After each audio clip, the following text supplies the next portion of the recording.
मित्रों, आपका संघर्ष रंग आएगा। आप गांव-गांव में जाकर मेरे लिए वोट मांग रहे हैं। आपको बहुत बहुत धन्यवाद। भारतीय जनता पार्टी लोकसभा 2024 का चुनाव हार रही है। जो उसने 400 सीट जीतने का सपना देखा है, वह सपना पूरा होता हुआ नहीं दिखाई दे रहा है। भारतीय जनता पार्टी 200 सीटों से अधिक सीट जीत नहीं रही है। जब मैं क्षेत्र में जा रहा हूं जनसंपर्क के लिए, तो एक सवाल जनता मुझसे पूछ रही है, मतदाता हमसे पूछ रहे हैं कि आप घोसी लोकसभा निर्वाचन क्षेत्र से निर्दल प्रत्याशी के रूप में यह चुनाव क्यों लड़ रहे हैं। मैं उन्हें उत्तर दे रहा हूं कि मुख्य रूप से देश के सामने इसके 3 कारण हैं। भारतीय जनता पार्टी यदि तीसरी बार सत्ता में आती है तो भारत का संविधान ही नहीं बचेगा। SC, ST, OBC के लिए जो आरक्षण मिले हैं, वो आरक्षण भी नहीं बचेगा और लोकतंत्र भी नहीं बचेगा।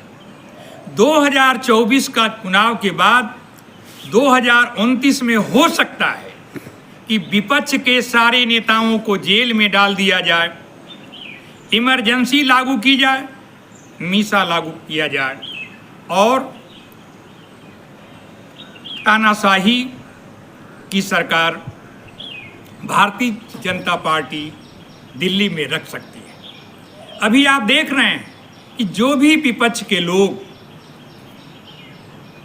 मोदी सरकार का विरोध कर रही है, उन पर ED के छापे पड़ते हैं, CBI के छापे पड़ते हैं, इनकम टैक्स के छापे पड़ते हैं।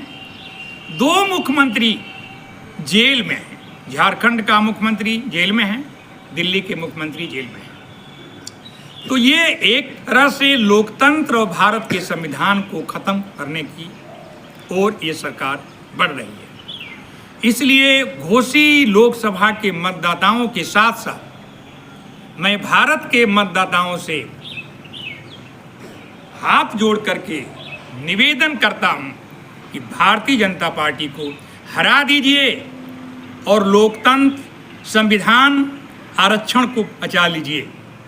ये सरकार से आप कोई उम्मीद नहीं रखते हैं। जिन वादों को लेकर के मोदी सरकार 10 साल सत्ता में रही, उसमें से इन्होंने किसी भी वादे को पूरा नहीं किया। इन्होंने 2014 में वादा किया कि मैं या जोगी मोदी सरकार प्रतिवर्ष 2 करोड़ युवाओं को नौकरी देगी, सरकारी नौकरी देगी। 10 साल में 20 करोड़ नौकरी होना चाहिए, लेकिन इन्होंने 1 करोड़ भी नौकरी नहीं दिया। इन्होंने वादा किया था कि भारत के प्रति व्यक्ति के खाते में 15 लाख रुपया देंगे। इस वादे को भी भारतीय जनता पार्टी की सरकार ने पूरा नहीं किया। इन्होंने वादा किया कि स्विट्जरलैंड विदेशी बैंकों में जो भारत के नेताओं का धन, काला धन है, उसको वापस लाएंगे, लेकिन आज तक उस धन को वापस ले नहीं आए। एक और सवाल मुझसे बार बार जनता पूछ रही है कि आप निर्दल प्रत्याशी के रूप में घोसी लोकसभा का चुनाव क्यों लड़ने जा रहे हैं। मैंने उन सभी जनता से कह रहा हूं कि मैंने राजनीति स्वर्गीय कल्पनाथ राय से गोरखपुर में और आजमगढ़ में सीखा और उन्होंने ही घोसी के विकास के लिए काम किया।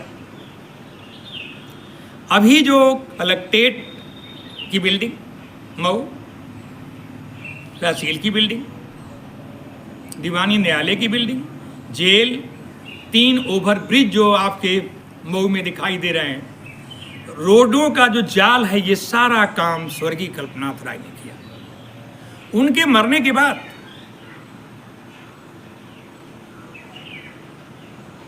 बहुजन समाज पार्टी का भी सांसद रहा, समाजवादी पार्टी का भी सांसद रहा और भारतीय जनता पार्टी का भी सांसद रहा। लेकिन किसी भी सांसद ने मऊ के लिए कोई काम नहीं किया।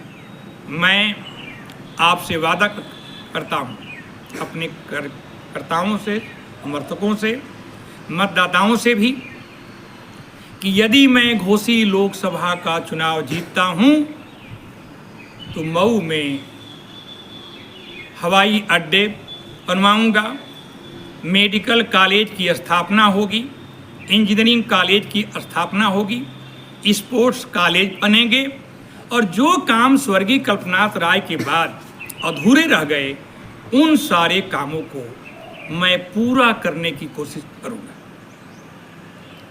आपने सभी राजनीतिक दलों को घोसी में देखा है।